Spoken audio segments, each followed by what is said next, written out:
Assalamu alaikum students. I am Dr. Muhib Ali. I am teaching you this course of analytic number theory. So, presently I am working as an assistant professor of mathematics at ComStats Institute of Information Technology, Islamabad. I did my PhD from Abdul Salam School of Mathematical Sciences, UC University, Lahore. Later I did my postdoctorate from the same institution. My area of research is algebra and number theory, and I have approximately 3.5 years of teaching experience after my PhD. So let's discuss about the course outline of this course, which is about analytic number theory. So this course is divided into 4 major portions. First is Euclidean algorithm and its consequences. In this portion, we will revise some of the basic concepts which we have studied so far in our elementary school and in our college. The second portion is about congruences, and the third is quadratic residues.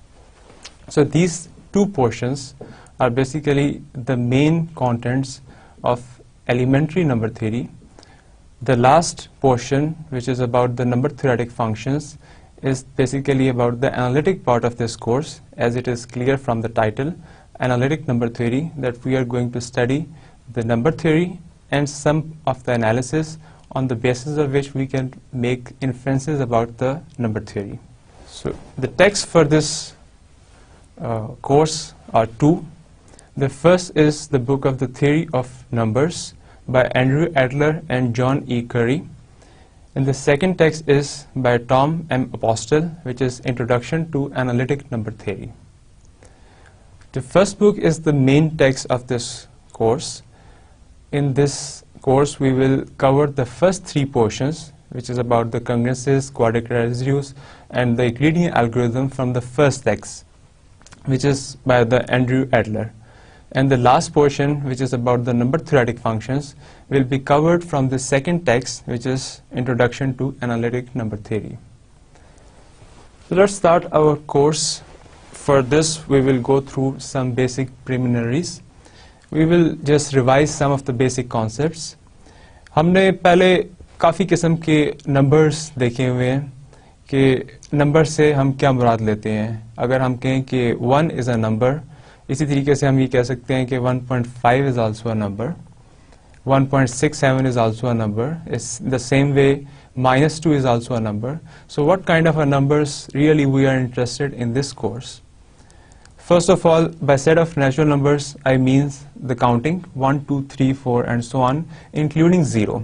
In some texts we include, in some texts we don't. In this course, we will consider that 0 is a part of natural numbers. The second set we will deal is the set of integers, in which we included all the natural numbers and all the negative numbers, and then the set of positive integers, such that I have already considered the positive parts, which is 1, 2, 3, and 4, और इसके अंदर negative numbers भी शामिल नहीं है और 0 भी शामिल नहीं है. दूसरा हिस्सा वेल ऑर्डरिंग प्रिंसिपल का है. Well ordering principle is that any set of positive integers must have the least element. और लीस्ट एलिमेंट से मेरा मुराद ये है कि अगर आप कोई भी सेट कंसिडर करें जिसके अंदर सिर्फ और सिर्फ पॉजिटिव इंटीजर्स हों, तो उसके अंदर से सबसे छोटा पॉजिटिव इंटीजर आप ढूंढ सकते हैं. सो इस चीज़ को हम वेल ऑर्डरिंग प्रिंसिपल कहेंगे. ये बड़ा ऑब्वियस है कि अगर मैं आपके पास सेट ऑफ नेगेटिव इंटीजर्स पकड़ लूं, तो उसके अंदर से आप सबसे छोटा इंटीजर नहीं ढूंढ सकते. मिसाल के तौर के ऊपर अगर हम ये सेट लिखें -1, -2, -3, -4 एंड सो ऑन, तो इस सेट के अंदर से -2 एक छोटा नंबर है -1 की निस्बत, -3 एक छोटा नंबर है -2 की निस्बत, और इसी तरीके से ये चलता जा रहा है. तो इसके अंदर से हम सबसे छोटा इंटीजर नहीं ढूंढ सकते. तो हमारा वेल ऑर्डरिंग प्रिंसिपल ये है कि अगर हमारे पास एक सेट है जिसके अंदर सिर्फ और सिर्फ पॉजिटिव इंटीजर्स हैं, तो पॉजिटिव इंटीजर के सेट के अंदर से सबसे छोटा इंटीजर ढूंढा जा सकता है, और इसको हम अपने कोर्स के अंदर कई जगहों के ऊपर इस्तेमाल करेंगे. Next important concept is of linear combination. So linear combination से क्या मुराद है? आपके पास 2 नंबर्स गिवन है, से एक a है और एक b है. आप a को किसी एक और इंटीजर से मल्टीप्लाई करें, b को एक और इंटीजर से मल्टीप्लाई करें और इन दोनों को ऐड कर दें तो आपके पास नए नंबर्स आना शुरू हो जाएंगे। अगर आपके पास a और b फिक्स है और x और y के ऊपर कोई रिस्ट्रिक्शन नहीं है तो जितनी दफ़ा आप x और y के अंदर डिफरेंट इंटीजर्स पुट करेंगे आपके पास डिफरेंट आंसर्स आना शुरू हो जाएंगे। तो वो जो डिफरेंट आंसर्स आएंगे उनको मैं कहूँगा कि वो लीनियर कॉम्बिनेशंस हैं a और b के। मिसाल के तौर पे हमने एक एग्जांपल कंसिडर की है जिसके अंदर मैंने 2 और 5 के लीनियर कॉम्बिनेशंस बनाए हैं। सो मेरे पास 2 एक नंबर था, ये a की वैल्यू रख लें, और एक नंबर था मेरे पास 5, ये b की वैल्यू है। तो मैंने इसके साथ 2 के साथ x मल्टीप्लाई कर दिया और 5 के साथ y मल्टीप्लाई कर दिया। तो अब मैं x और y की डिफरेंट वैल्यूज जो हैं वो सब्स्टिट्यूट करूंगा। मिसाल के तौर के ऊपर मेरे पास पहली दफ़ा के अंदर x की वैल्यू 3 है और y की वैल्यू 1 है। जब मैंने इसके अंदर ये वैल्यू पुट की तो ये वाला हिस्सा मेरे पास x के लिए था और ये वाला हिस्सा y के लिए था। तो मैंने x के अंदर 2 इंटू 3 प्लस y की जगह 1 पुट किया तो 5 इंटू 1, सो ये ऐड होकर टोटल मेरे पास आंसर आ गया 11। तो मैं ये कह सकता हूँ कि 11 is linear combination 2 and 5। In the same वे इसी के अंदर हम अगर x की वैल्यू दूसरे केस के अंदर रख लें -1 और y की वैल्यू रख लें 1 तो मेरे पास एक नया लीनियर कॉम्बिनेशन बना 2 into -1 which is -2 plus 5 into 1 which is 3। So add होने के बाद ये आपके पास आंसर 3 आ गया। तो इस तरीके से मैं ये कह सकता हूँ कि 11 is a linear combination of 2 and 5। In the same way 3 is also a linear combination of 2 and 5। अब एक नेचुरल सा क्वेश्चन है कि आप कितने लीनियर कॉम्बिनेशन बना सकते हैं 2 और 5 के साथ। आंसर इज इन्फिनिट मैनी, क्योंकि आप जितनी चॉइसेस रखते जाएंगे x और y के लिए आपको हर दफ़ा एक नया नंबर मिलता जाएगा। तो इसका मतलब है कि 2 फिक्स नंबर करने के साथ आप इनफिनिट मैनी लीनियर कॉम्बिनेशंस बना सकते हैं 2 नंबर्स के। इसी को क्लियर करने के लिए एक छोटी सी एक्सरसाइज देखते हैं कि 3 is not the linear combination of 2 and 4। So let's see कि क्यों ऐसा है कि 3 लीनियर कॉम्बिनेशन में नहीं लिखा जा सकता 2 और 4 के। सो मैं पहले 2 और 4 का लीनियर कॉम्बिनेशन लिखता हूँ 2x प्लस 4y, और x और y के ऊपर मेरे पास क्या है, ये ऊपर लिखा हुआ है कि x and y are 2 integers. तो इसका मतलब है कि x को भी और y को भी इस सेट में से होना पड़ेगा, यानी कि सेट ऑफ इंटीजर्स के अंदर से। मैं एक मिनट के लिए इसको इक्वल कर लेता हूँ कि मेरे पास x और y की ऐसी वैल्यू आ सकती है जिससे आंसर 3 आ जाएगा। एक मिनट के लिए इसको मान लेते हैं कि ये सच है, ये ट्रू है। इधर आप x की कोई भी वैल्यू पुट करेंगे, क्योंकि इसके साथ 2 मल्टीप्लाई हो रहा है तो ये आपके पास एक इवन नंबर ही रहेगा।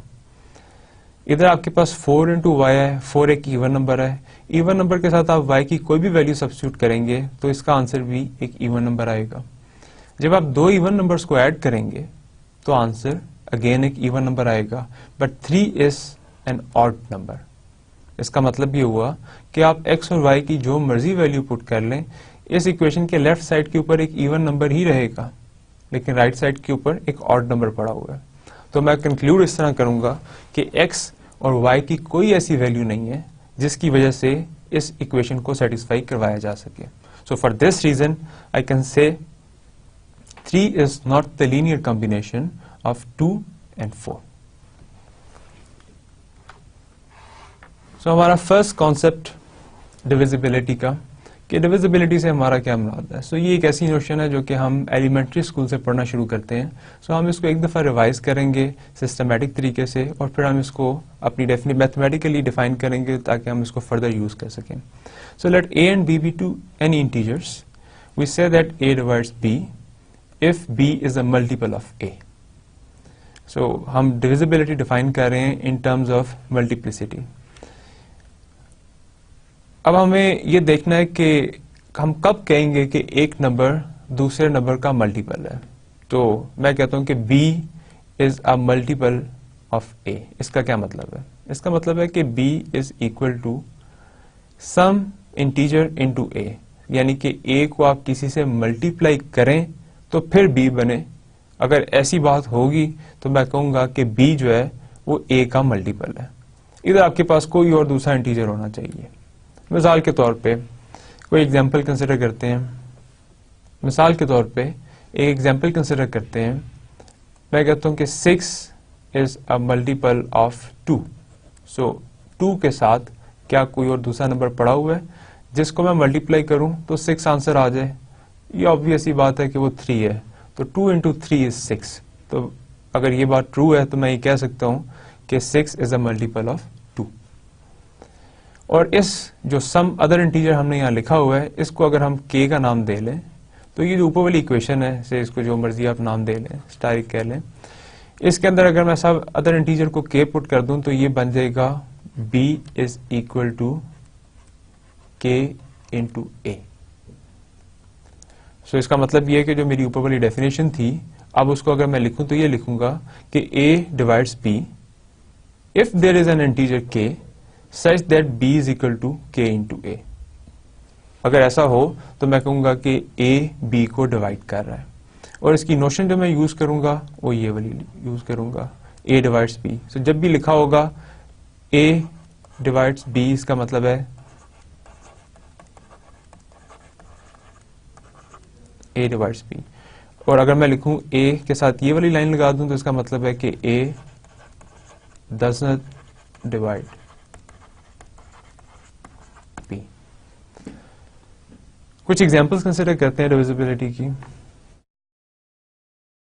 जिस तरीके से हमने डेफिनेशन दी है, हम कुछ स्टेटमेंट देखते हैं। 2 डिवाइड्स 6, 2 डिवाइड्स 7, 2 डिवाइड्स से 13, 3 डिवाइड्स 5। सो अब हमारे पास डेफिनेशन क्या कहती है? डेफिनेशन ये कहती है कि ये आपके पास एक नंबर था a और ये नंबर था b। a divides b if there exist a k which is also an integer such that b is equal to k into a। सो अगर आपने ये 6 डिवाइड 2 को चेक कर रहे हैं तो मैं इधर 6 लिख लेता हूँ, k की जगह खाली छोड़ देता हूँ और इधर 2 लिख लेता हूँ। अगर एक ऐसा इंटीजर मुझे मिल जाता है जो मैं इधर सब्स्टिट्यूट करूँ और ये इक्वेशन सेटिस्फाई हो जाए तो इसका मतलब होगा कि ये स्टेटमेंट ट्रू है। और क्योंकि वो इंटीजर मुझे मिल रहा है which is k is equal to 3, तो ये बात ट्रू है कि 2 डिवाइड करेगा 6 को। इस क्वेश्चन को देखते हैं कि क्या 2 डिवाइड करेगा 7 को। मैं इस साइड पे 7 लिख लेता हूँ, एक इंटीजर की जगह खाली छोड़ देता हूँ और साथ 2 लिख लेता हूँ। अब मुझे इस हिस्से के अंदर एक इंटीजर चाहिए सच दैट कि मैं इसके अंदर अगर ये इंटीजर पुट करूँ तो लेफ्ट हैंड साइड और राइट हैंड साइड बराबर आ रही हो। अब इसको देखते हैं कि ऐसी कौन सी वैल्यू हो सकती है जो यहाँ सब्स्टिट्यूट की जा सकती है। मैं यहाँ अगर 7/2 सब्स्टिट्यूट करूँ तो 2 2 से कैंसिल हो जाएगा और राइट साइड पर 7 बचेगा, लेफ्ट साइड पे भी 7 बचेगा। इसका मतलब है एक नंबर तो मिल रहा है जो कि इस इक्वेशन को सेटिस्फाई कर रहा है, बट द क्वेश्चन इज कि इज 7/2 इज एन इंटीजर और not. 7/2 is 3.5। 3.5 doesn't belongs to set of integers. इसका मतलब है कि आपको यहाँ कोई इंटीजर ना मिला जो कि इसको सेटिस्फाई कर सकता, तो मैं इसलिए बड़े आराम से कहूंगा कि 2 डजंट डिवाइड्स 7। 2 7 को डिवाइड नहीं करता। इसी तरीके से 2 13 को भी डिवाइड नहीं करता। इधर मैं 13 लिखूं, जगह खाली छोड़ देता हूं और 2। तो क्या यहाँ मुझे कोई इंटीजर मिल रहा है जो कि इस इक्वेशन को सेटिस्फाई कर देगा? हाँ, मिलता है एक नंबर 13/2, लेकिन ये इंटीजर नहीं है। 13/2 is like 6.5 and 6.5 doesn't belongs to set of integer. तो इसलिए स्टेटमेंट होगी कि 2 doesn't divides 13। In the same way ये क्लियर है कि 3 भी 5 को डिवाइड नहीं करता। अगर 6 से एक और स्टेटमेंट लिखते हैं, मैं लिखता हूं 3 डिवाइड्स 18। तो इसका मतलब क्या हुआ कि 18/3 शुड बी एन इंटीजर। तो हम दोनों तरीकों से इसको देख सकते हैं कि या तो मैं इस इक्वेशन को देख लूं कि मैं इक्वेशन कंसिडर करता हूं 18 और साथ 3, इधर एक इंटीजर चाहिए, वो मिल रहा है 6, तो इसलिए मैं कहूंगा कि ये जो स्टेटमेंट लिखी हुई है 3 divides 18 it is a right statement. लेकिन अगर 18/3 को वैसे कंसिडर कर लो तो इट इज आंसर इज 6। जो आंसर आ रहा है वो एक इंटीजर हो तो उसका मतलब एग्जैक्टली वही है जो कि इस इक्वेशन को सेटिस्फाई करने का मतलब है। तो अब हम कुछ थोड़ी सी बेसिक प्रॉपर्टीज देखते हैं इसी डेफिनेशन की बेस के ऊपर कि अगर हमारे पास ये थ्योरम की फॉर्म के अंदर ये स्टेटमेंट्स गिवन हो तो क्या हम इनको अपनी जो डेफिनेशन दी है बेसिक डेफिनेशन उसको यूज करते हुए प्रूव कर सकते हैं। मिसाल के तौर पे मैंने इसके अंदर ये कंसिडर कर लिया कि मेरे पास a, b और c इंटीजर्स हैं, यानी कि a, b और c इस सेट से बिलोंग करते हैं। तो पहली स्टेटमेंट देखते हैं, इसको लिख लेते हैं। पहली स्टेटमेंट है if a divides b then a also divides k into b for any integer k। तो इसका मतलब ये हुआ कि अगर a b को डिवाइड करता है तो वो b के साथ अगर किसी और नंबर को मल्टीप्लाई कर दिया जाए तो उसको भी डिवाइड करेगा। एक पहले एग्जांपल देखते हैं फिर उसको प्रूव करते हैं। मिसाल के तौर पे मैं कहता हूं कि 2 डिवाइड करता है x को। अब ये कह रहा है कि अगर 2x को डिवाइड करता है तो 2 3x को भी डिवाइड करेगा। क्यों? क्योंकि ये आपके पास a की वैल्यू थी, ये b की वैल्यू थी।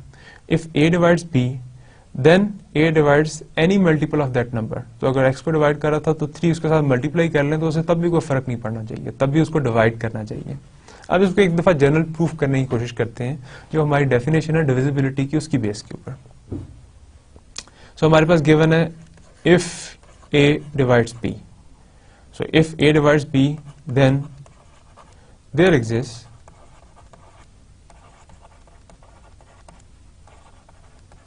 an integer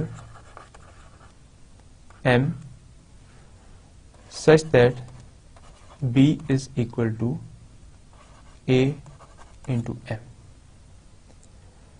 अब अगर मैं इसको प्रूफ करना चाहता हूं कि ये k b को भी डिवाइड करेगा, कंसिडर k into b और b की ये वैल्यू जो हमने पहले रखी हुई है, जो हमारे पास गिवन थी कि a b को डिवाइड करेगा, तो इस फॉर्म का होगा, ये इधर सब्स्टिट्यूट कर देते हैं। It is k into a into m। So it is k m और इस साइड पे आपके पास a आ गया और इस साइड के ऊपर k b आ गया। अब k आपके पास क्या था, ये पहले से गिवन है कि k एक इंटीजर है। ओके, m क्या था, m भी एक इंटीजर है।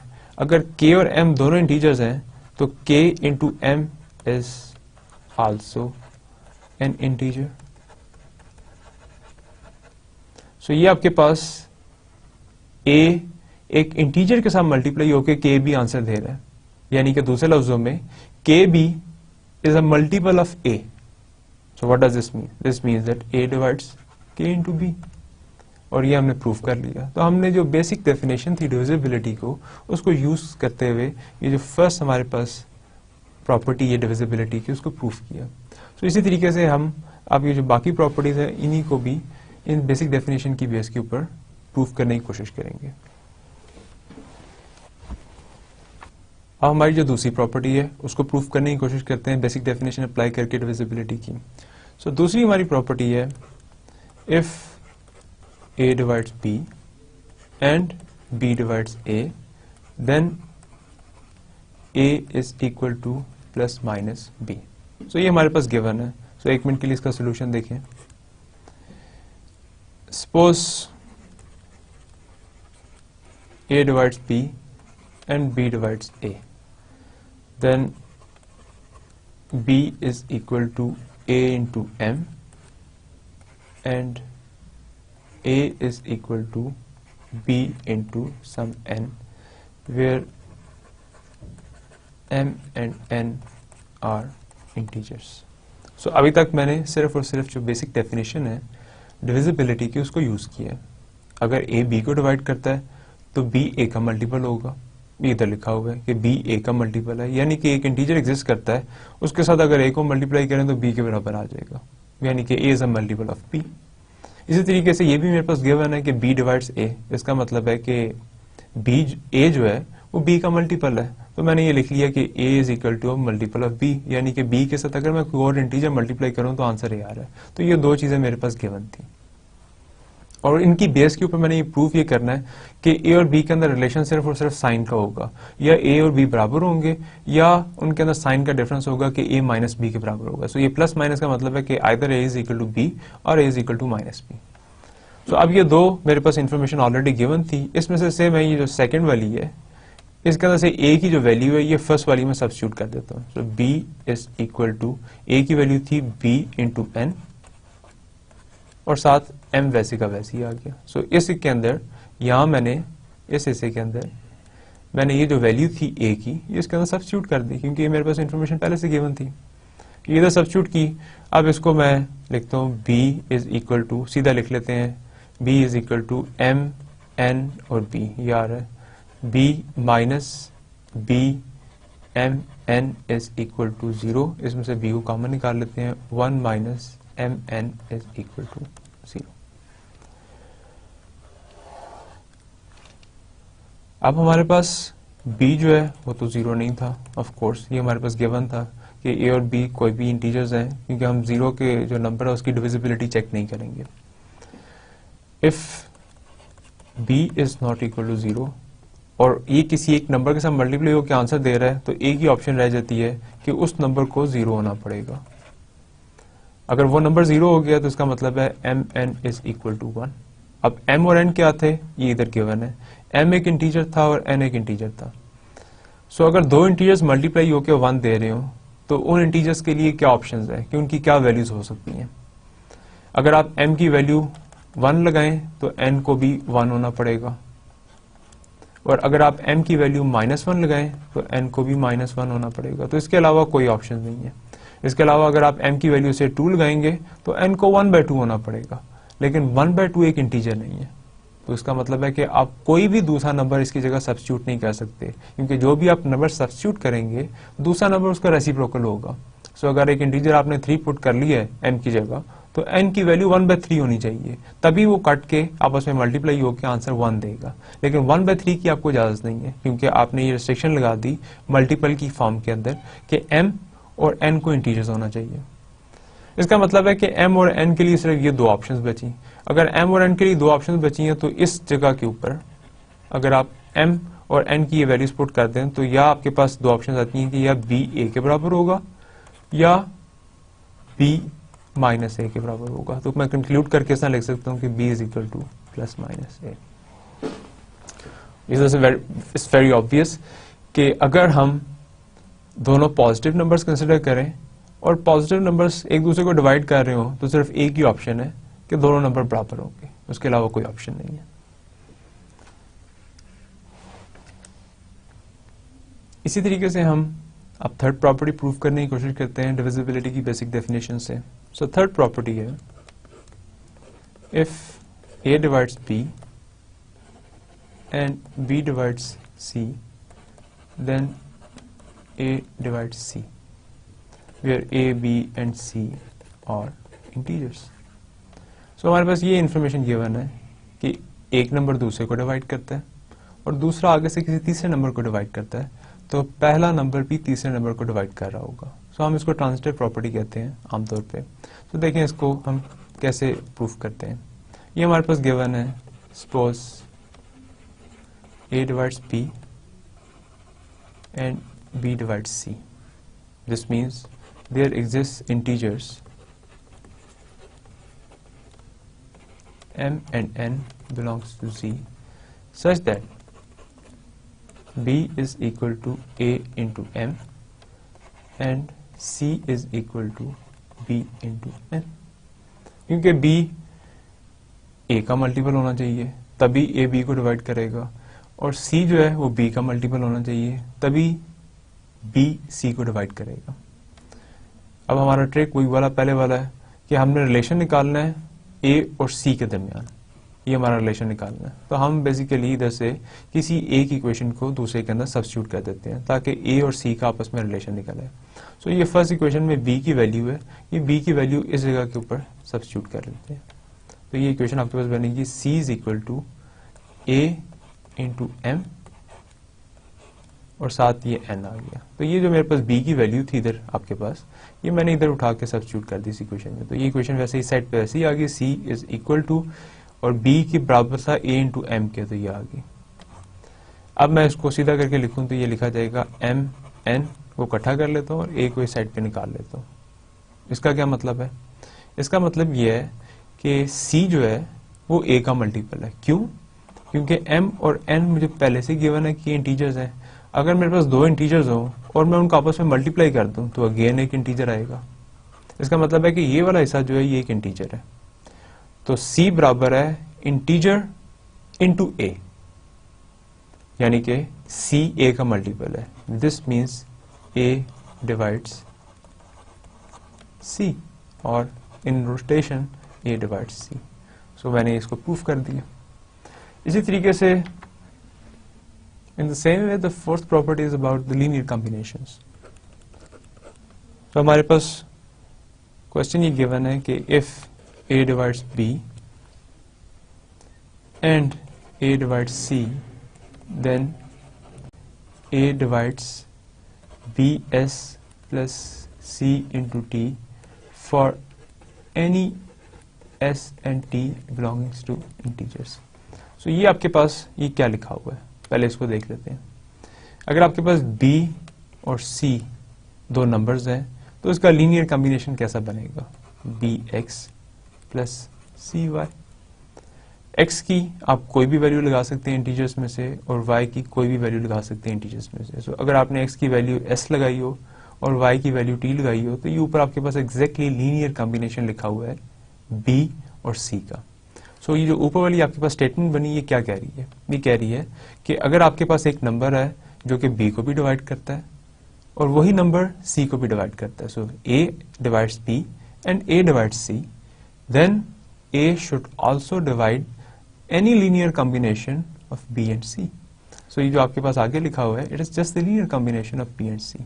तो हम इसको प्रूफ करना चाहते हैं कि अगर दो नंबर्स को डिवाइड कर रहा है तो उसके हर लीनियर कॉम्बिनेशन को भी डिवाइड करेगा. सो अभी हमने प्रीवियसली देखा है कि अगर आपके पास दो नंबर्स हो तो आप कितने लीनियर कॉम्बिनेशंस बना सकते हैं. सो अभी हमने देखा कि उसका आंसर था कि अगर हमारे पास दो फिक्स नंबर हैं तो we can make infinite number of linear combinations from those two given numbers. इसका मतलब है कि अगर हमारे पास दो नंबर्स की डिविजिबिलिटी के बारे में इंफॉर्मेशन है तो उसकी बेस के ऊपर हमारे पास इन्फिनिट मैनी नंबर्स की डिविजिबिलिटी के बारे में आंसर पता लग जाएगा कि वो डिवाइड करता है या नहीं करता. सो पहले इसका सोल्यूशन देखें. ये हमारे पास गिवन है, तो हम इसको सपोज कर लेते हैं. Suppose a divides b and a divides c.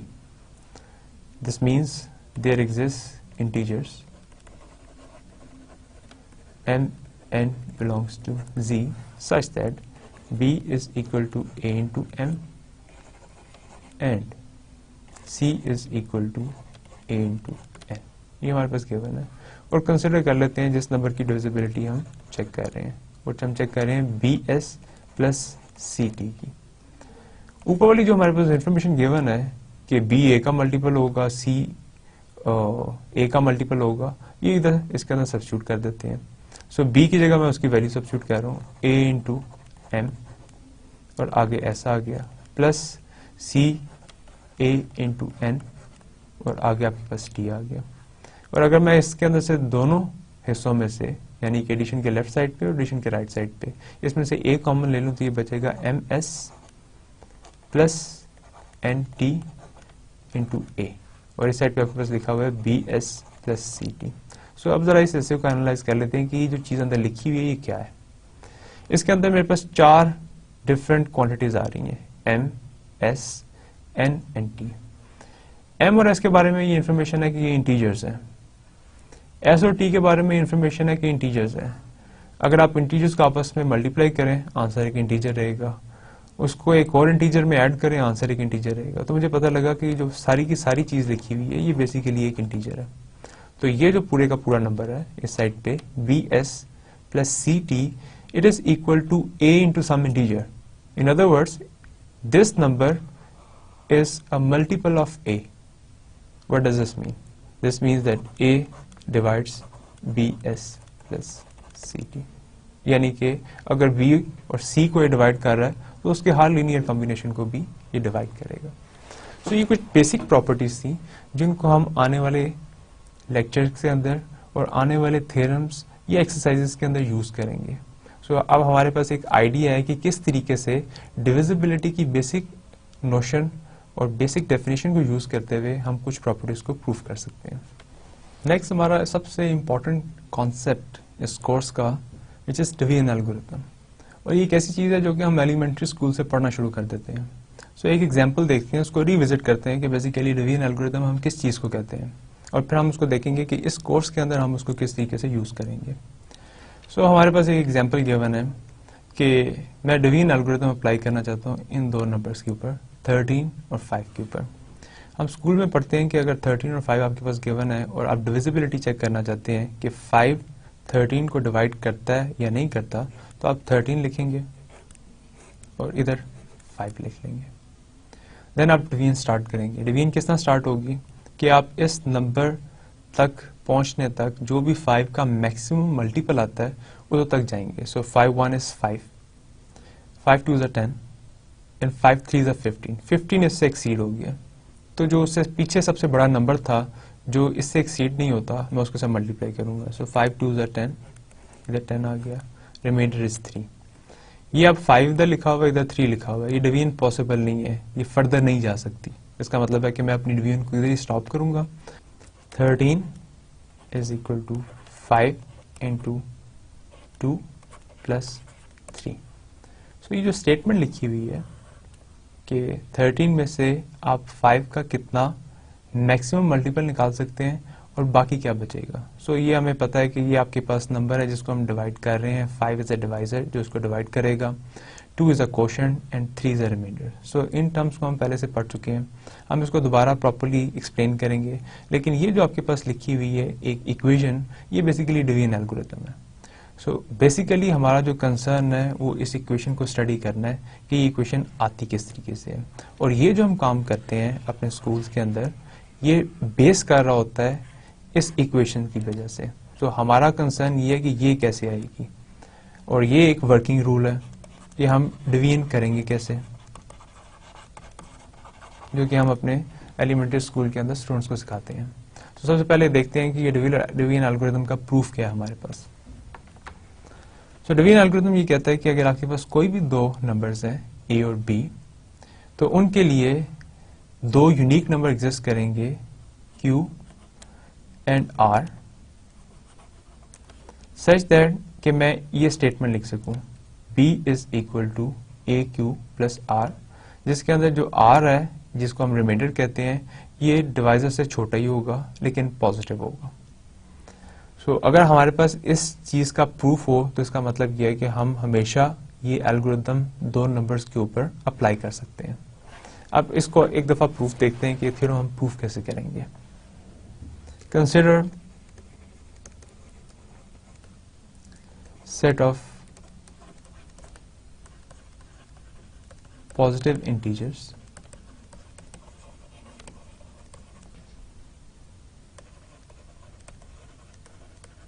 which are greater than this quantity b by a. So I know that b by a is not an integer. मुझे नहीं पता, अगर a b को divide कर रहा होगा तो ये एक इंटीजर होगा, अदरवाइज ये जो भी क्वांटिटी है, मैं एक ऐसा सेट कंसिडर करना चाहता हूँ जिसके अंदर वो सारे नंबर पड़े हों, सारे इंटीजर्स पड़े हों जो कि पॉजिटिव हों और वो इस क्वांटिटी से बड़े हों, जो भी क्वांटिटी आ रही है। से उसका नाम रख लेते हैं s। तो s के अंदर मेरे पास क्या आएगा, ऐसे सारे integers m belongs to z positive such that m is greater than b bye a। अब ये s के अंदर एलिमेंट्स किधर से आ रहे हैं, पॉजिटिव इंटीजर्स में से, तो ये ऑब्वियस सी बात है कि s जो है ये कंटेन करेगा सेट ऑफ पॉजिटिव इंटीजर्स के अंदर, ये उसका सबसेट होगा। और अब मैं इसके ऊपर वो जो हमारा सबसे पहला था वेल ऑर्डरिंग प्रिंसिपल,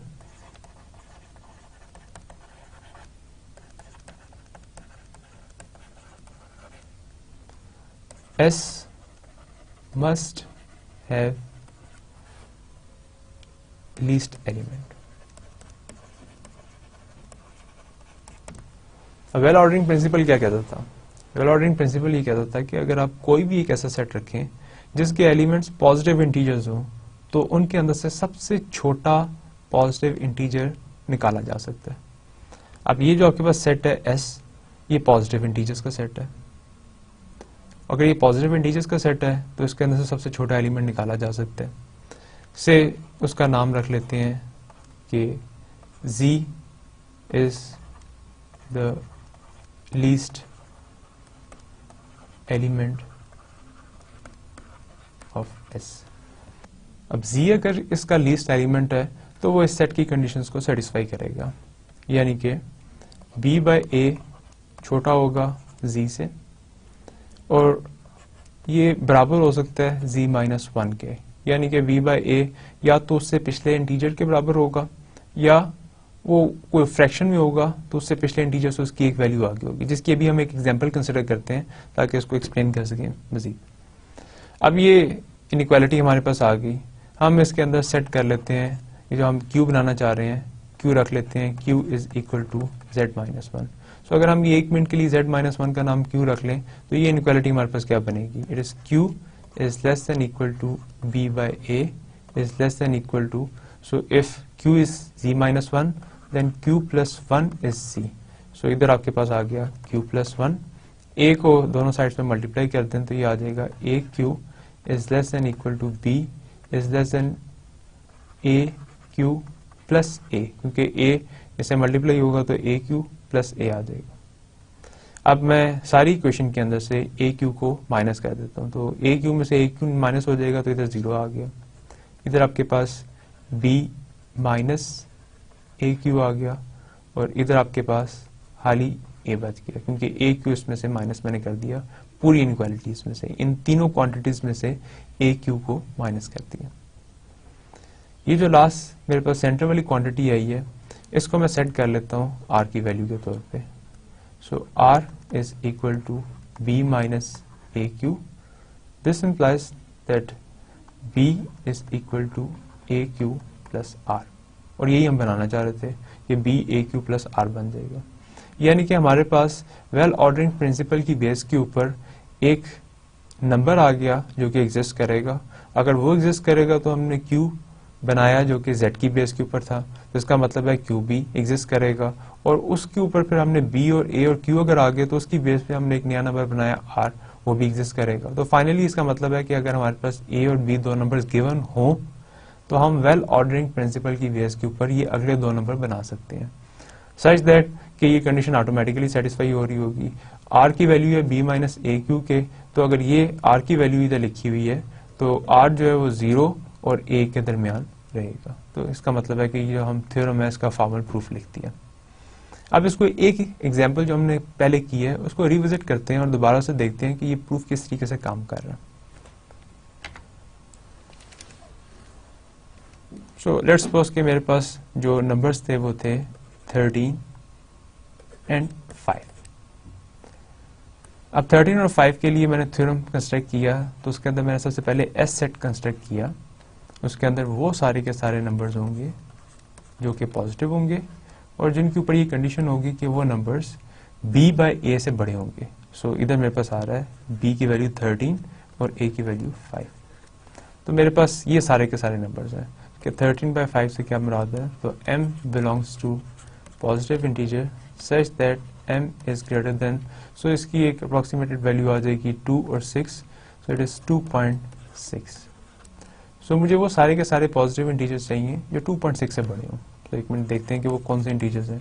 सो 3 2.6 से बड़ा है, देन 4 5 6 एंड सो ऑन, ये मेरे पास एस सेट आ गया। इसका एक लीस्ट एलिमेंट था, उसका नाम मैंने रख लिया z। सो z आपको ऑब्वियसली नजर आ रहा है कि लीस्ट एलिमेंट इज 3, और जो इनइक्वालिटी बन रही थी जो मैंने लिखी थी b bye a is less than z and it can be equal to z minus 1, या तो उसे बड़ा ही होगा या ये हो सकता है कि अगर ये नंबर एक इंटीजर होता तो z माइनस 1 के बराबर हो जाता। सो अगर मैं इसके अंदर ये वैल्यूज पुट करूं तो ये आ रहा है 13.5 should be less than 3 which is obvious, z is 3, तो 13.5 जो कि 2.6 बनता है ये 3 से कम होगा, और ये किससे बड़ा होगा, z माइनस 1। सो अगर z is 3 then it should be greater than 2, so 2 less than equal to 13.5, और ये आपके पास आ गया। मैंने इसको सारी इक्वेशन को a से मल्टीप्लाई किया था फर्स्ट स्टेप पे, तो 5 into 2 is less than equal to 13 is less than, इधर आपके पास आ जाएगा 5 इंटू 3 15 आ गया। देन आपने सारी इक्वेशन को a और q के साथ इसको सब्ट्रैक्ट कर दिया था, तो इधर आपके पास 0 आ गया, less than 13 minus 5 into 2 is less than, इधर भी 5 इंटू 2 10 माइनस होगा, इधर 5 आ जाएगा। इसको आपने r की वैल्यू दे दी, सो आपके पास r की वैल्यू अब आपके पास आ गई 13 minus 5 into 2 So 13 minus 5 into 2 is 10. 13 minus 10 is 3. तो इसको आपने लिख लिया 13 is equal to 5 into 2 plus 3. और ये आपके पास वही काम था जो कि इनिशियली हमने इस नोशन के साथ किया था कि 13 को हमने अंदर रखा और 5 पे डिवाइड करना शुरू कर दिया. 5 2 are 13. आंसर आपके पास इधर 10 आ गया और इधर से माइनस अप किया तो 3 आ गया. तो आपने यही वाली इक्वेशन लिखी.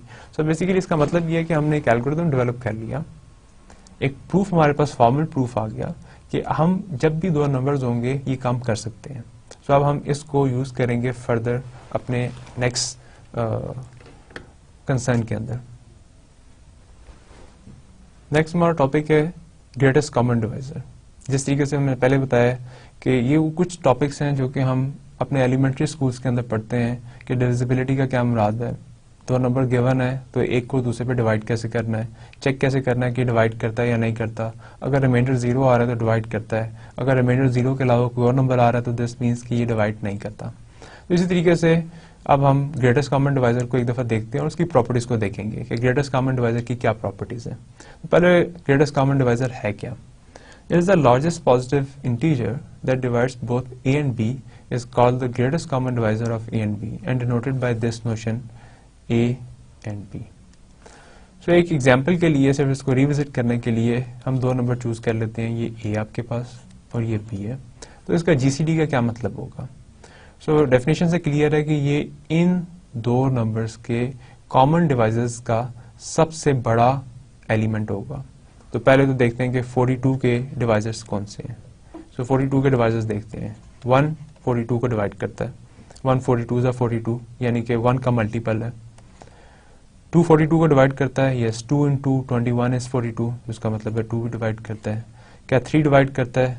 Yes 3 into 14 is 42. इसी तरीके से हम फर्दर एलिमेंट लिखते हैं. 4 क्या डिवाइड करता है. नहीं करता. 5 डिवाइड करता है. नहीं. 6 करता है. यस 7 करता है. Yes then 14 then 21 and then 42. So ये इसके डिवाइसेस आ गए 42 के. वो सारे के सारे नंबर्स जो कि पॉजिटिव हो और इसको डिवाइड करते हैं. इसी तरीके से मैं 48 के डिवाइसेस लिख लेता हूँ.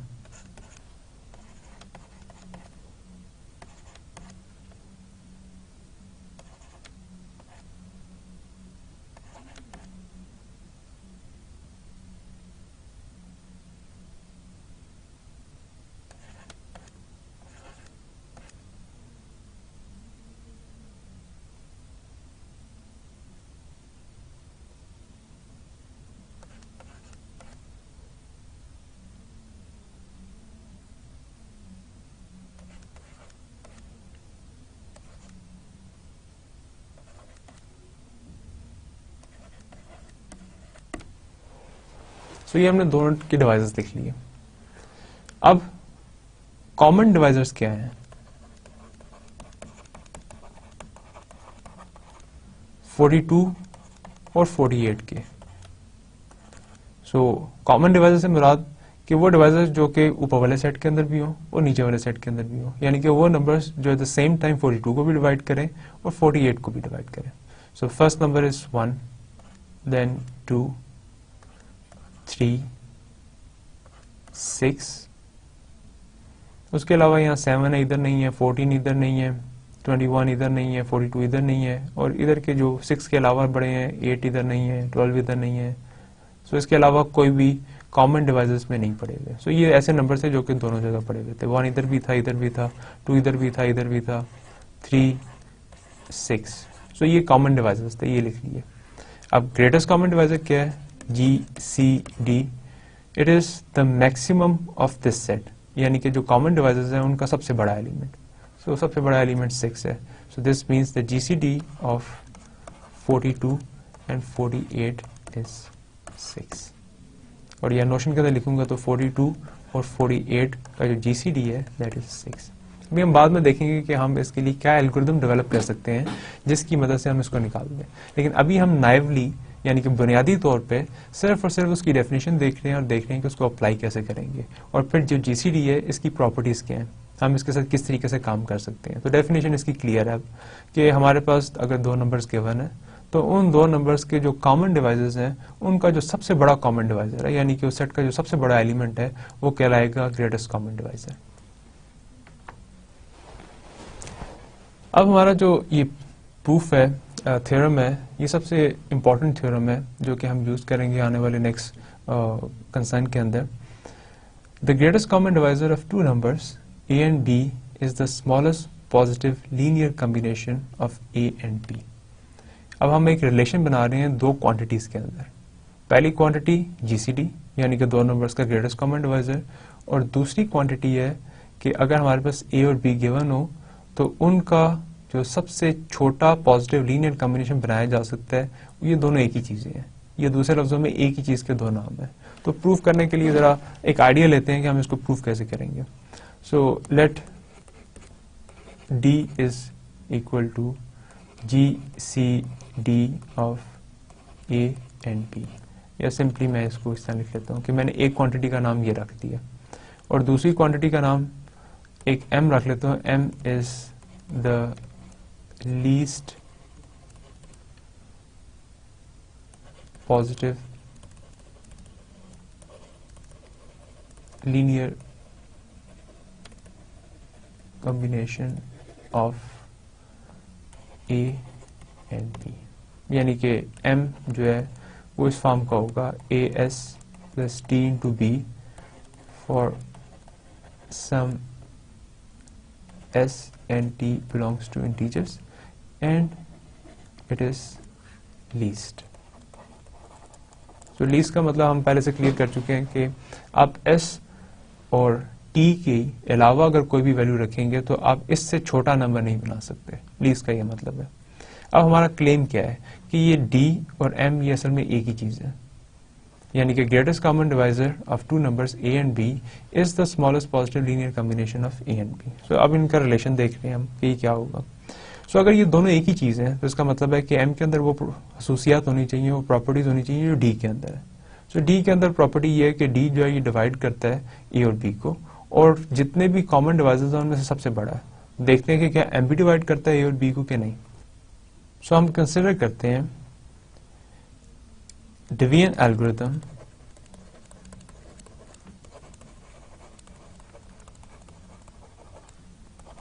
For A and M।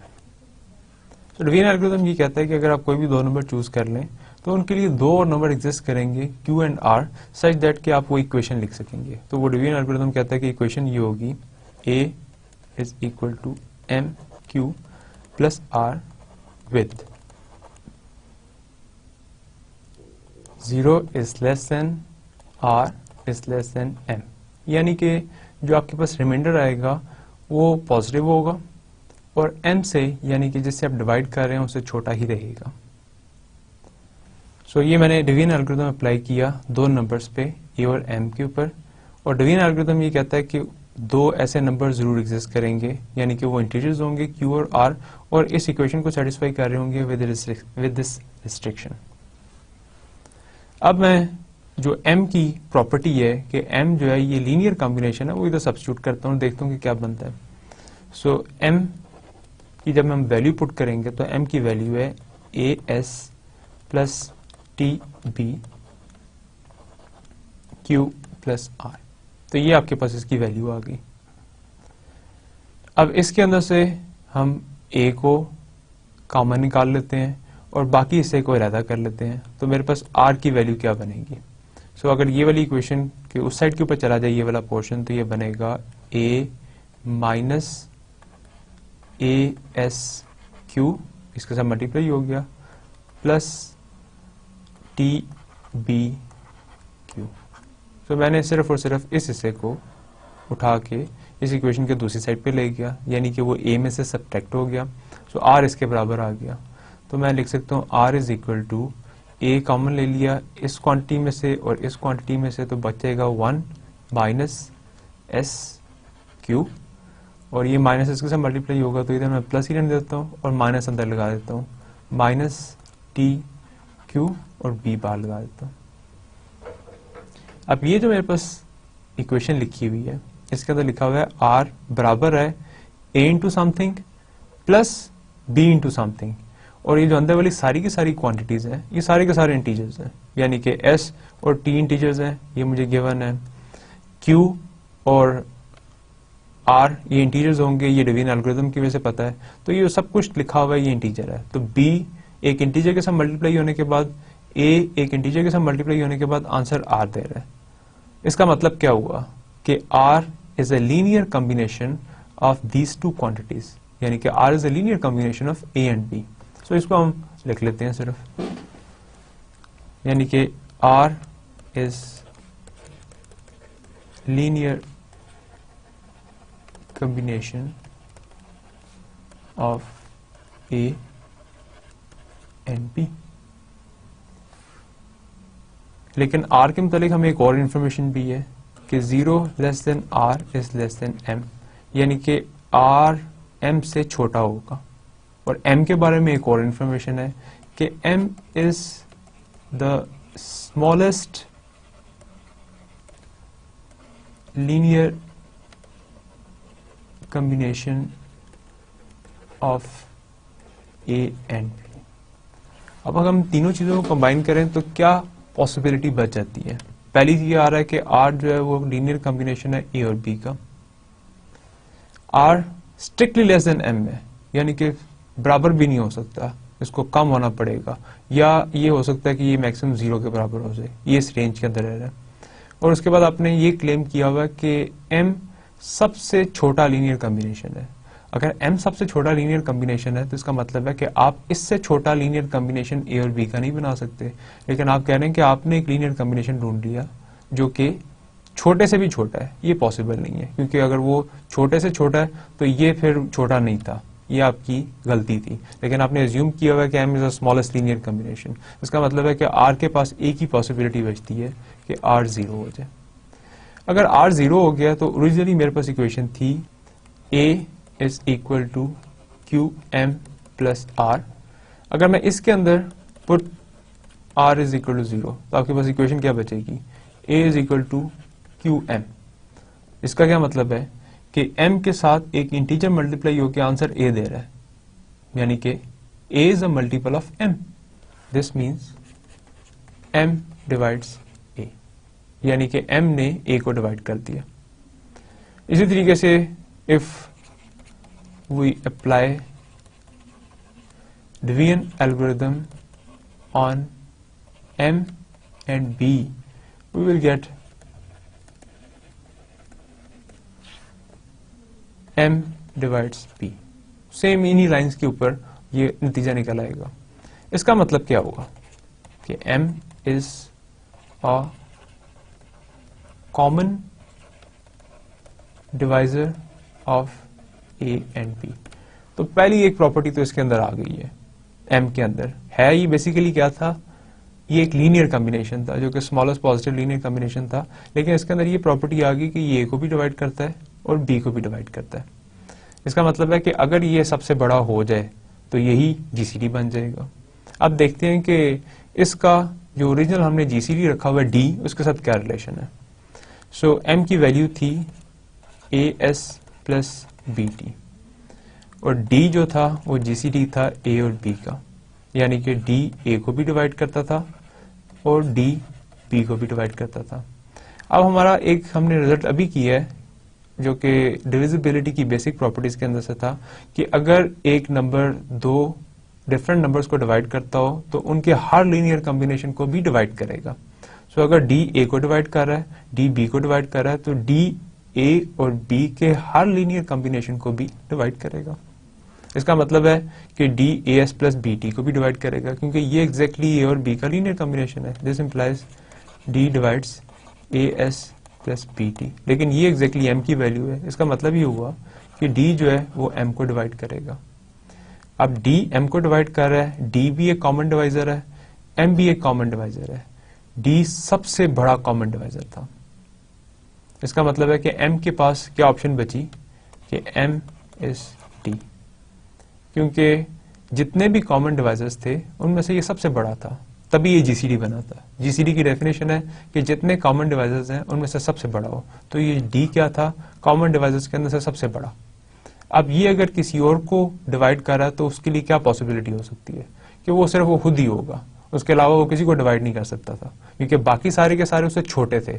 तो एक नंबर अपने से छोटे नंबर को डिवाइड नहीं कर सकता, अपने से बड़े नंबर को डिवाइड करेगा, क्योंकि वो जिसको डिवाइड करेगा वो उसका मल्टीपल होगा, यानी कि उससे आगे पड़ा होगा। तो इसका मतलब है कि सिर्फ इसके लिए एक ही पॉसिबिलिटी थी कि m d के बराबर हो जाए। ये हमारा रिजल्ट इधर कंक्लूड होता है, क्योंकि m क्या था, least positive linear combination of a and b, और d क्या था, it is the GCD of a and b। तो ये हम प्रूव करना चाह रहे थे कि जो लीस्ट पॉजिटिव लीनियर कॉम्बिनेशन होता है दो नंबर्स का, वही एग्जैक्टली GCD होता है। अब ये एक बड़ा इंटरेस्टिंग रिजल्ट है जिसको हम इसकी फर्दर एप्लीकेशंस अभी देखते हैं, और आने वाले कई रिजल्ट्स के अंदर ये यूज होता रहेगा। ये एक बड़ी खूबसूरत कैरेक्टराइजेशन है GCD की। अपेरेंटली इसका कोई कनेक्शन नजर नहीं आता, लेकिन हम इसको प्रूव कर चुके हैं कि इसका कनेक्शन है GCD का और लीस्ट लीनियर कॉम्बिनेशन का। तो अब हम कुछ नोशन डिफाइन करते हैं और फिर देखते हैं कि हम इसको किस तरीके से यूज कर सकते हैं दो नंबर्स को रिलेटिवली प्राइम शो करने के लिए। ये जो अभी हमने रिजल्ट किया इसको, तो पहले डेफिनेशन देखते हैं कि रिलेटिवली प्राइम की क्या डेफिनेशन है। The integers a and b is called relatively prime if their GCD is 1। सो ये जो नोशन है ये मेरे पास GCD की है। सो दो नंबर्स रिलेटिवली प्राइम होंगे और उनका GCD 1 है, और ये मैं दो से ज्यादा नंबर्स के लिए भी यूज कर सकता हूँ। सो n की वैल्यू कुछ भी हो सकती है, फाइनाइट कुछ भी, n की वैल्यू 10 हो सकती है, 3 हो सकती है, 7 हो सकती है। तो जितने भी आपके पास इंटीजर्स हैं उनके लिए रिलेटिवली प्राइम होगा अगर वो हर पेयर के लिए GCD उनका 1 हो। एग्जाम्पल 2 एंड 3 इनका GCD 1 है, तो मैं कहूंगा 2 एंड 3 आर रिलेटिवली प्राइम। इस तरीके से मैं नंबर चूज कर लेता हूँ, 3 नंबर चूज कर लेता हूँ, 2, 3 एंड 5, और मैं कहता हूँ कि ये रिलेटिवली प्राइम नंबर्स हैं। तो इसके अंदर कितने पेयर्स बनते हैं? 2 का 3 के साथ बन सकते हैं, 2 का 5 के साथ बन सकते हैं, और 3 का 5 के साथ बन सकते हैं। तो जितने भी पेयर्स हैं इन सब का अगर GCD 1 हो, यानी कि उनके अंदर सबसे हाईएस्ट कॉमन फैक्टर 1 है, तो इसका मतलब है कि ये आपके पास जो है ये 3 इंटीजर्स थे, यानी कि M1, M2 और M3 जो कि रिलेटिवली प्राइम है। अब हमारे पास जो पिछला रिजल्ट है उसको हम रिलेटिवली प्राइम शो करने के लिए यूज कर सकते हैं। मिसाल के तौर पे मेरे पास ये एग्जांपल है 3 और 5 की। मैं ये प्रूव करना चाहता हूँ कि 3 और 5 जो हैं ये रिलेटिवली प्राइम नंबर्स हैं। मैं एक लीनियर कॉम्बिनेशन बनाता हूँ जिसका आंसर 1 आ जाता है। अब 1 एक ऐसा नंबर है जो कि पॉजिटिव इंटीजर्स के अंदर से सबसे छोटा नंबर है, यानी कि आप कोई दूसरा पॉजिटिव इंटीजर नहीं ढूंढ सकते जो 1 से कम हो। तो अगर लीनियर कॉम्बिनेशन 1 के बराबर आ गया तो वही सबसे छोटा है, वही लीस्ट है, क्योंकि ये सबसे छोटा पॉजिटिव नंबर था, इससे कम तो आप जा नहीं सकते। तो इसका मतलब है कि अगर दो नंबर्स के लीनियर कॉम्बिनेशन का आंसर 1 आ जाता है तो 100% उनका GCD भी 1 ही है, क्योंकि अभी हमने लास्ट रिजल्ट में ये प्रूव किया है कि जो लीस्ट लीनियर कॉम्बिनेशन बना सकते हैं आप, लीस्ट पॉजिटिव लीनियर कॉम्बिनेशन, वो एग्जैक्टली GCD होता है। तो अगर लीस्ट पॉजिटिव लीनियर कॉम्बिनेशन बनाने के निकले आप और आपने देखा कि दो नंबर्स का लीनियर कॉम्बिनेशन 1 आ रहा है, तो 1 से नीचे आप जा नहीं सकते थे। तो इसका मतलब है यही लीस्ट है, और अगर ये लीस्ट है तो यही GCD है। तो इसका मतलब है कि अगर आपने दो नंबर्स के लीनियर कॉम्बिनेशन के अंदर 1 लिख दिया तो आपने ये प्रूव कर दिया कि वो रिलेटिवली प्राइम है। 3 और 5 की एग्जांपल ली मैंने। 3 के लिए इधर आपके पास लीनियर कॉम्बिनेशन था, x की चॉइस थी और y की चॉइस थी। तो ये बेसिकली लिखा हुआ है 3x plus 5y is something. तो मैंने x की चॉइस की -3 और y की चॉइस की 2 की। इसको कैलकुलेट किया, it is -9 plus 10, so answer is 1। This means 3 and 5 are relatively prime. In other words the GCD of 3 and 5 is 1। इसी तरीके से एक छोटी सी एक्सरसाइज देखते हैं जो अपेरेंटली शायद हमारे लिए, इसको हम मान लेते हैं बड़ी आसानी से कि दो कंसेक्यूटिव नंबर्स हैं, एक इवन होगा एक ऑड होगा, इसलिए इनका GCD 1 होगा। लेकिन एक फॉर्मल प्रूफ लिखने के लिए हम अब इसी रिजल्ट को यूज करते हैं देखने के लिए कि क्या किस तरीके से हम एक मैथमेटिकल आर्गूमेंट लिख सकते हैं कि दो कंसेक्यूटिव इंटीजर्स जो होंगे वो हमेशा रिलेटिवली प्राइम होंगे। सो लेट्स सी इसका सोल्यूशन देखते हैं।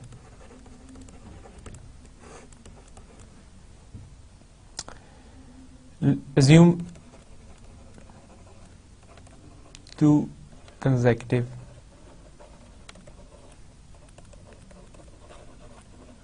इंटीजर्स। सो अगर एक इंटीजर n है तो अगला क्या होगा उसमें 1 ऐड करके, सो n+1, ये कंसेक्टिव इंटीजर्स है।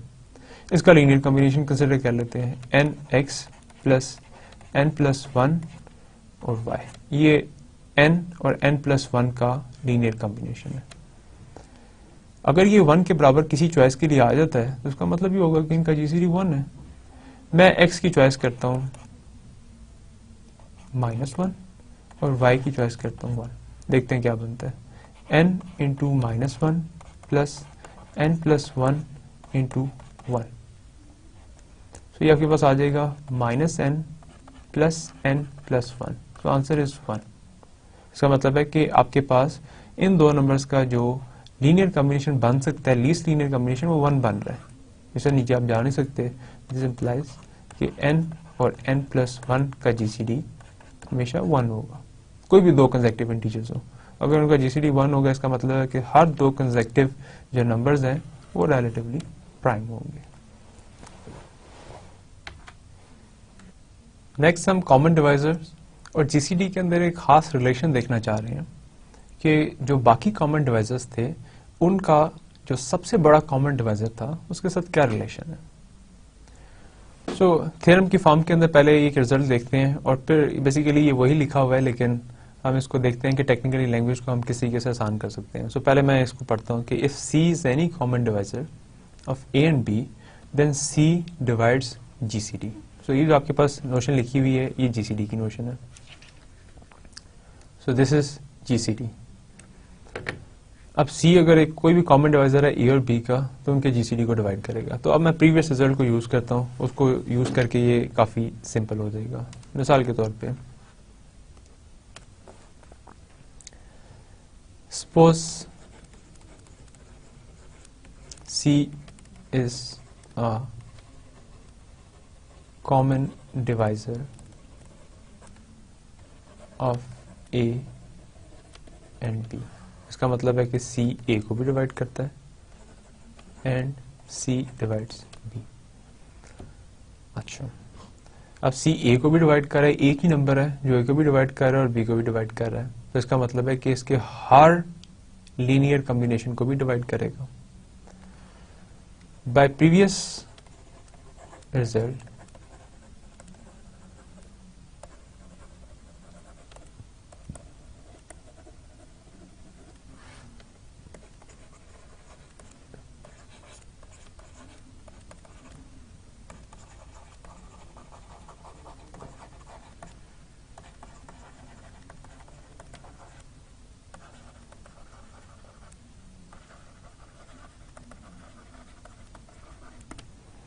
ये भी हमने रिजल्ट प्रूफ किया है कि जो भी जीसीडी होगा वो बेसिकली सबसे छोटा लीनियर कॉम्बिनेशन होगा। तो सबसे छोटा अच्छी बात है, लेकिन लीनियर कॉम्बिनेशन तो होगा। अब अगर वो जीसीडी लीनियर कॉम्बिनेशन है तो वो लीनियर कॉम्बिनेशन के फॉर्म में लिखा जाएगा। तो अगर सी ए को भी डिवाइड कर रहा है और बी को भी डिवाइड कर रहा है तो सी उस लीनियर कॉम्बिनेशन को भी डिवाइड करेगा जो सबसे छोटा होगा, और वही एग्जैक्टली जीसीडी होगा। इसका मतलब है कि C जो है वो A और B के जीसीडी को भी डिवाइड करेगा। अब इसका मतलब है कि उस सेट के अंदर जितने भी पीछे कॉमन डिवाइसेस आ रहे थे, जिनके अंदर से आपने सबसे बड़ा चूज किया था, उनका रिलेशन भी आपने डेवलप कर लिया सबसे बड़े के साथ। क्या है कि जितने पीछे पड़े हुए हैं वो सारे के सारे सबसे बड़े को भी डिवाइड करेंगे। तो ना सिर्फ वो उससे कम है, ना सिर्फ वो लेस है, they are also in a position to divide the greatest element, जो कि हर कम आने वाले नंबर्स के लिए जरूरी नहीं है। मिसाल के तौर के ऊपर हम कंसिडर करते हैं जो एग्जाम्पल है उसको। पहले मैंने दो नंबर्स लिए थे, A 42 और B लिया था 48। सो मैं सिर्फ कॉमन डिवाइजर्स लिखता हूँ, common divisors of A and B।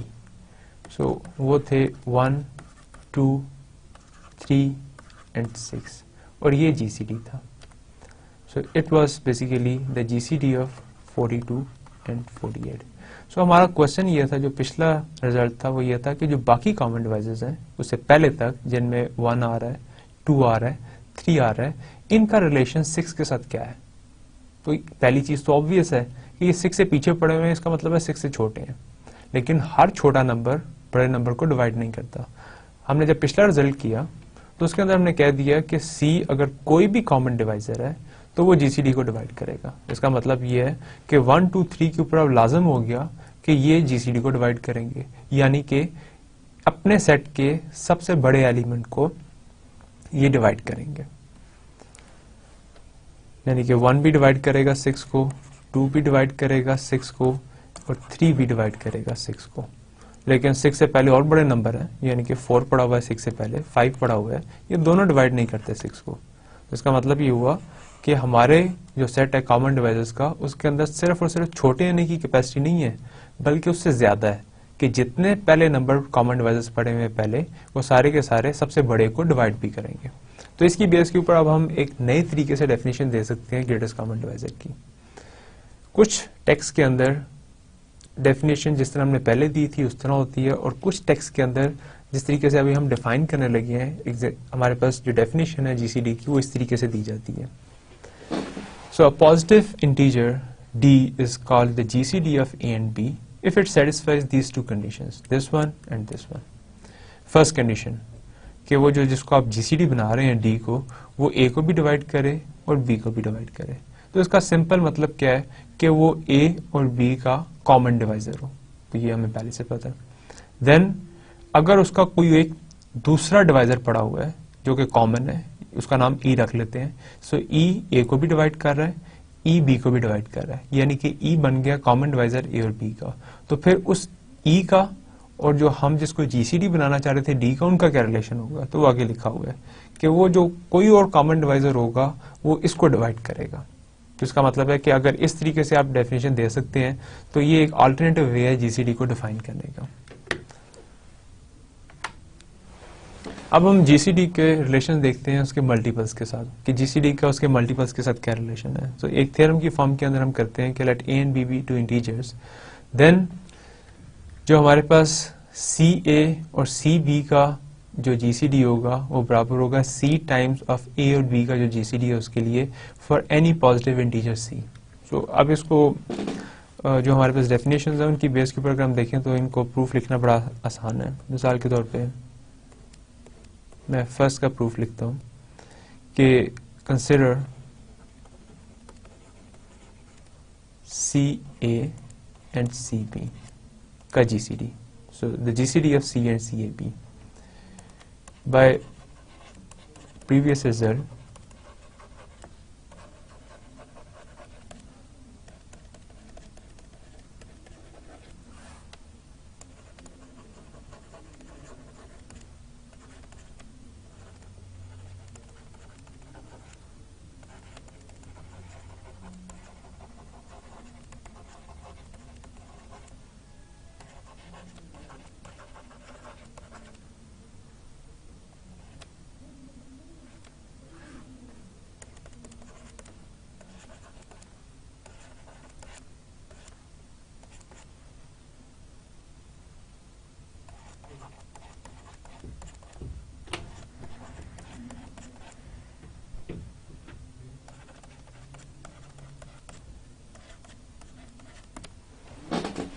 यानी कि हम CA और CB के लिए एक लीनियर कॉम्बिनेशन ढूंढ सकते हैं कि CA into some integer plus CB into some integer is equal to this GCD। अब मैं अगर इसको इस तरीके से लिख लूं कि इट इज C और अंदर लिख लूं AS plus B into T, ये आपके पास आ गया। अब मेरा क्लेम ये है कि ये जो अंदर लिखा हुआ है AS plus BT is the smallest linear combination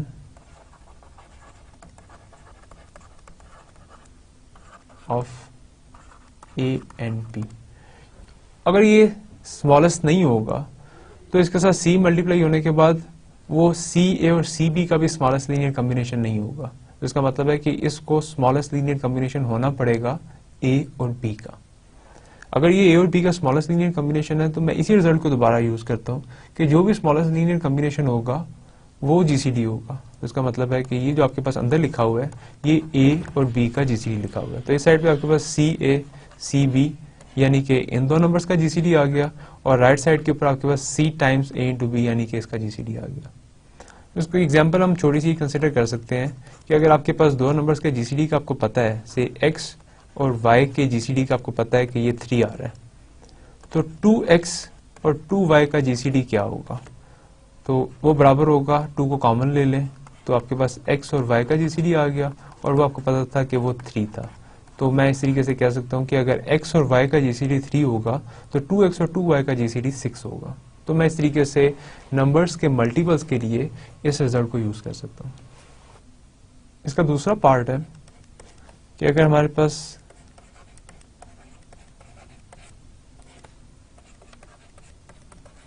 a और b का जीसीडी d हो, तो अगर हम a को भी d पे डिवाइड कर दें और b को भी d पे डिवाइड कर दें तो वो आपस में रिलेटिवली प्राइम हो जाएंगे, यानी कि उनका जीसीडी 1 आ जाएगा।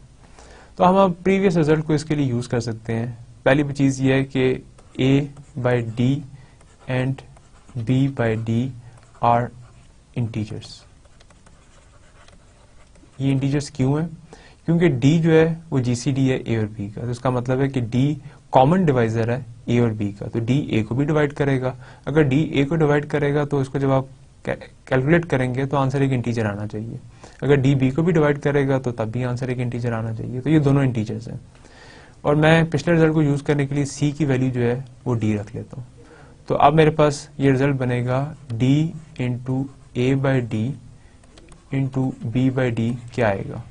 ये इसके साथ c की वैल्यू अंदर मल्टीप्लाई हो जाएगी, तो ये आपके पास आ जाएगा d into a by d into d into b by d. तो ये आपके पास आ जाएगा a एंड b, और a और b का जो जीसीडी है वो d के बराबर है। तो इस साइड पे आपके पास आ रहा है d into a by d into b by d is equal to 1। तो आपके पास फाइनली क्वेश्चन आ रही है कि d into something which is the GCD of these two numbers is equal to again d। अगर ये कहीं हो तो इसकी वैल्यू क्या हो सकती है? एक ही पॉसिबिलिटी है कि a बाई डी और b बाई डी की वैल्यू सिर्फ 1 हो सकती है। तो ये हमने प्रूव कर दिया कि अगर आपके पास दो नंबर्स का जीसीडी d है तो उसके अंदर से अगर आप d को खत्म कर दें, निकाल दें, तो आंसर आपके पास 1 आ जाएगा। नेक्स्ट हम कुछ रिजल्ट्स करेंगे जो कि जीसीडी का रिलेशन दिखाएंगे कुछ नंबर्स के मल्टीपल्स के साथ। जिस तरीके से अभी हमने फर्स्ट रिजल्ट की है कि अगर हम एक मल्टीपल को मल्टीप्लाई करें दो नंबर्स के साथ तो उसका जीसीडी के ऊपर क्या इफेक्ट आता है। अगर हम जो जीसीडी है उसको डिस्कार्ड कर दें, यानी कि रूल आउट कर दें नंबर्स के अंदर से, यानी डिवाइड करने के बाद जो बाकी बच रहा है उसको कंसिडर करें, तो नए जो दो नंबर्स बनेंगे उनका जीसीडी क्या आएगा। तो फर्दर हमारे 2-3 रिजल्ट्स हैं जो कि रिलेशन डेवलप करेंगे जीसीडी का अगर हम नंबर्स के मल्टीपल्स ले लें। एक नंबर का मल्टीपल ले लें, दोनों का मल्टीपल ले लें, उनकी डिविजिबिलिटी कैसी होगी। तो नेक्स्ट रिजल्ट देखें कि अगर हमारे पास एक नंबर है जो कि b और c की मल्टीप्लिकेशन को डिवाइड कर रहा है, यानी कि a डिवाइड्स b c, और उनमें से किसी एक के साथ वो रिलेटिवली प्राइम है, यानी कि उसका जीसीडी 1 है। So in this case we have chosen कि a और b जो है ये रिलेटिवली प्राइम है, यानी कि a b और c को डिवाइड कर रहा है लेकिन b के साथ उसका जीसीडी 1 है, तो फिर उसको दूसरे को डिवाइड करना पड़ेगा। तो अगर मैं इसी नोशन को सिर्फ लिखूं कि if a divides bc and ab is 1 then a divides c। So इसको मल्टीप्लाई कर रहा था, इसमें से एक के साथ उसका जीसीडी 1 हो गया, यानी कि a और b में कुछ कॉमन नहीं है। तो अगर ऐसा हो तो फिर a को c को डिवाइड करना पड़ेगा।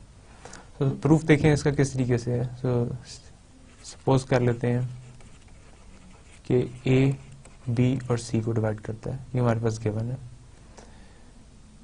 हर नंबर अपने आप को भी डिवाइड करता है, ये भी हमें पता है। और जो फर्स्ट रिजल्ट आज हमने लेक्चर में स्टार्ट किया था कि अगर एक नंबर दूसरे को डिवाइड करता है तो उसके हर मल्टीपल को भी करेगा। तो अगर a को डिवाइड करता है तो a के साथ अगर c को भी मल्टीप्लाई कर दिया जाए तो तब भी a इसको डिवाइड ही करेगा, इसमें कोई मसला नहीं है।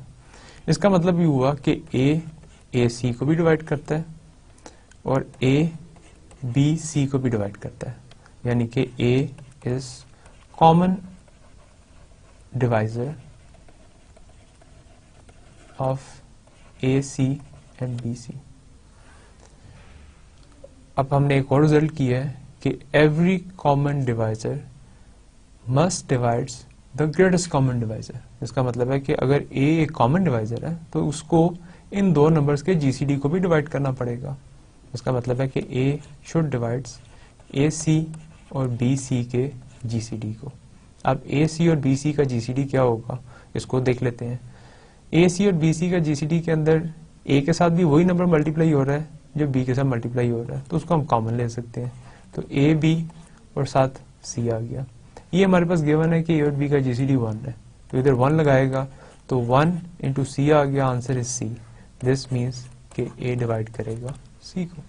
और यही हमारा प्रूफ था कि अगर हम करना चाहें ए बी सी को डिवाइड करेगा, ए किसी एक के साथ उसका जीसीडी 1 है, तो फिर वो यकीनी तौर पे दूसरे नंबर को डिवाइड करेगा। एक एग्जांपल कंसिडर करते हैं। से 2 डिवाइड करता है 3 इंटू एक्स को, ये हमें पता है, ये इंफॉर्मेशन गिवन है। क्वेश्चन में आपसे ये पूछता हूँ कि क्या 2 डिवाइड करेगा एक्स को, इसके बारे में आपका क्या ख्याल है। अब मैं इस रिजल्ट को यूज करते हुए बड़े आसानी से देख सकता हूँ कि एक नंबर 3 था और एक नंबर x था। ये दोनों की जो मल्टीप्लिकेशन आ रही है उसको 2 डिवाइड कर रहा है।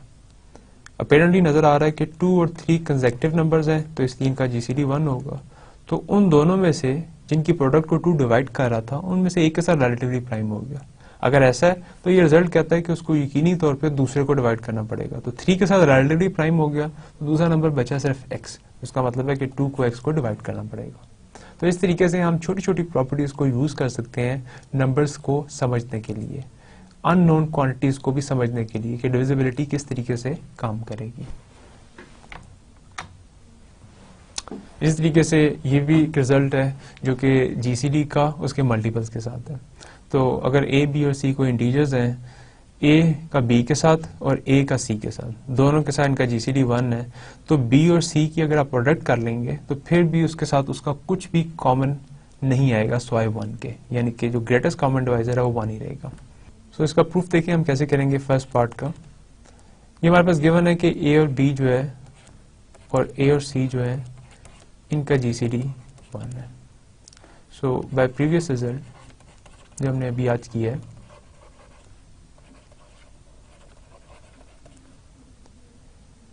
the smallest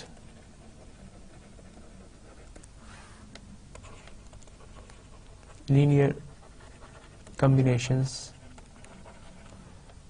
of A and B and A and C are 1। तो मैं इसको सिर्फ लिख लेता हूँ कि A S plus B T यानी कि A और B का लीनियर कॉम्बिनेशन वो भी 1 होगा, और A M plus Cn is equal to also 1 for m and n are integers in the same way s and t are also integers।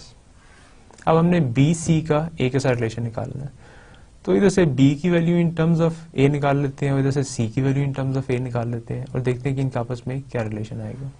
सो अगर मैं इस इक्वेशन में इसको उठा के दूसरी साइड पे ले जाऊं तो इसका मतलब है कि b t is equal to 1 minus a s, और इसके अंदर अगर मैं c को इस साइड पे रहने दूं और उसको उठा के इस साइड पे ले जाऊं तो it is 1 minus a m. तो इन दो इक्वेशंस की जो ये क्वांटिटीज हैं इनको मल्टीप्लाई कर देता हूँ। B t into c n is what, so b t is equal to 1 minus a s and this one is equal to 1 minus a m. तो मेरे पास जो आंसर आएगा वो क्या आएगा, 1 minus a m minus a s plus a square into s into m. तो ये वाली एक ऐसी सारी क्वांटिटी है जिसके अंदर ए कॉमन पड़ा हुआ है, तो it is equal to 1 plus a common निकाल लेते हैं और जो बाकी बच रहा है उसको लिख लेते हैं minus M minus S plus S M and A. ये आपके पास बाकी बच गया।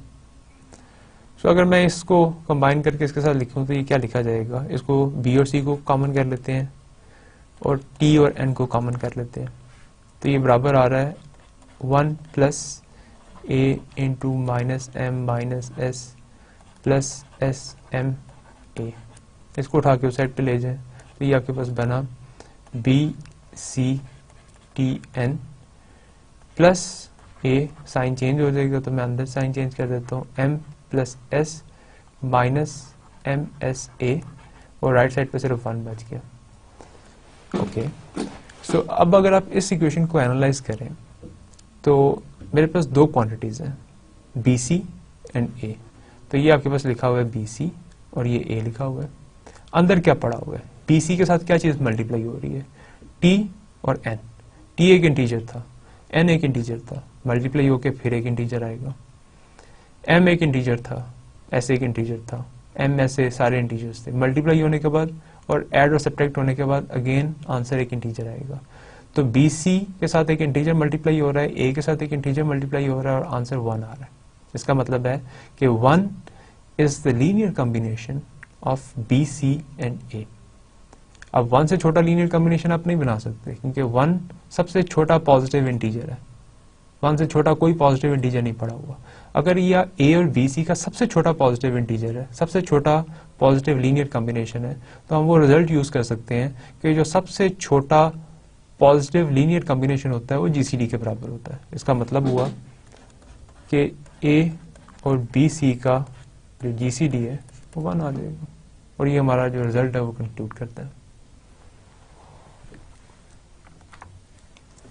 इसी तरीके से इसका जो दूसरा पार्ट था वो हमारे पास जो हम प्रूफ करना चाहते हैं वो ये है कि अगर A C को डिवाइड करे, B C को डिवाइड करे, A और B आपस में उनका GCD 1 हो तो जो उसकी मल्टीप्लिकेशन है वो भी C को डिवाइड करेगी। तो हम इसको पहले एक दफ़ा लिख लेते हैं।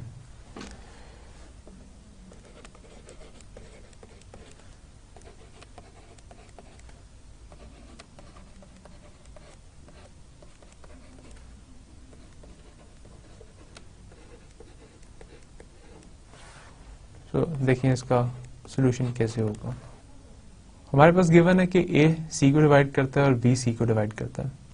सो हम से कहते हैं, कंसिडर करते हैं कि कंसिडर B डिवाइड C।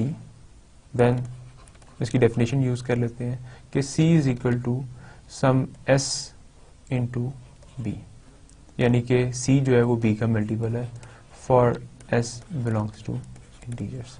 ये बात ट्रू है। अब A C को डिवाइड कर रहा है और C की वैल्यू ये है, तो इसका मतलब है कि A C को डिवाइड करेगा और C बराबर है S B के।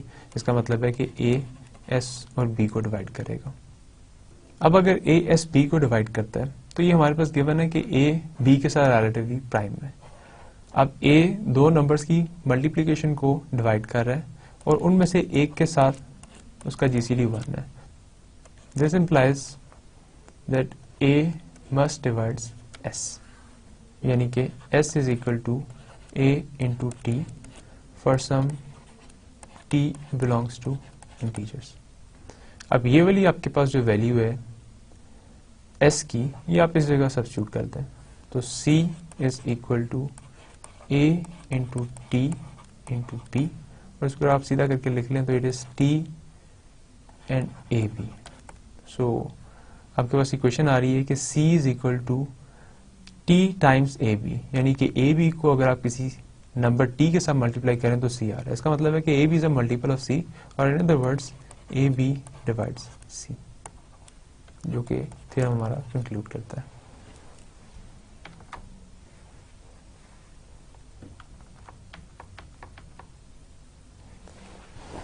सो स्टूडेंट्स, आज हमने जो कॉन्सेप्ट पढ़े हैं उसके अंदर से जो हमारा सबसे पहला कॉन्सेप्ट था वो डिविजिबिलिटी का था।